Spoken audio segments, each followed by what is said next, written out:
Assalomu alaykum, xayrli kun, yaxshimisizlar, tuzimizlar, kayfiyatinglar yaxshimi? Boshlangan kuninglar fayzli, barakali bo'lsin. Soat уже obeddan keyin почти 3 ga qarab ketayapti, 2 dan oshdi. Bugun vohlidan turib uydagi narsalarni, uydagi ishlarni bitirganmiz. Mana hozir bo'shab, endi jiyanimni tashlab o'tib ketsam, shu bilan yana bir ikkita oladigan narsalarim bor, o'sha yerga boraman.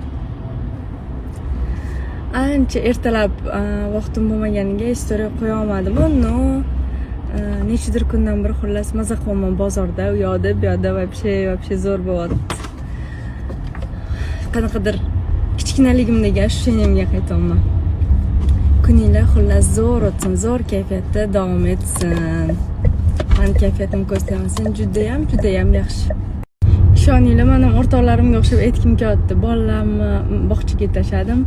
U bu debdi. Qachon meni bolam bog'chaga o'rganadi? Umuman o'rgata olmadim. Umuman borib bahordan o'sha o'rganarmikin. Mana rosa o'rtoqlarim istoriyasini ko'rib, xudo meniki qachon o'rganar ekan deyman. Ertalabdan shuncha говорить qilib ko'rdim. Umuman bistok bormaydi, umuman. Nima qilib говорить qilsam bo'lar ekan. Tug'ilgan kuni kelyapti, xudo xolisa mana alhamdulillah 3 ga kiradilar xo'jayin. Xo'j sal bo'lsa ham anu ko'nikish degan narsa bo'lar, balki 3 gacha kichkinada durdim. O'zim yuragim bo'lmadi berishga. Endi o'ylayapman, может bahordan berarman. Yoki nyankasi bilan uyda bo'lgan yaxshimi? Maslahat beringlar menga.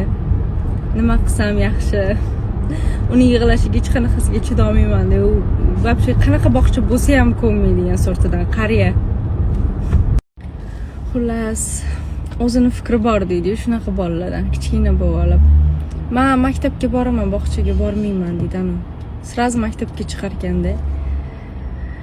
Shuncha yaxshi bog'chalar ham, xullas hozir bitta-ikkita bog'chani mo'ljallab kuzatib boryapman.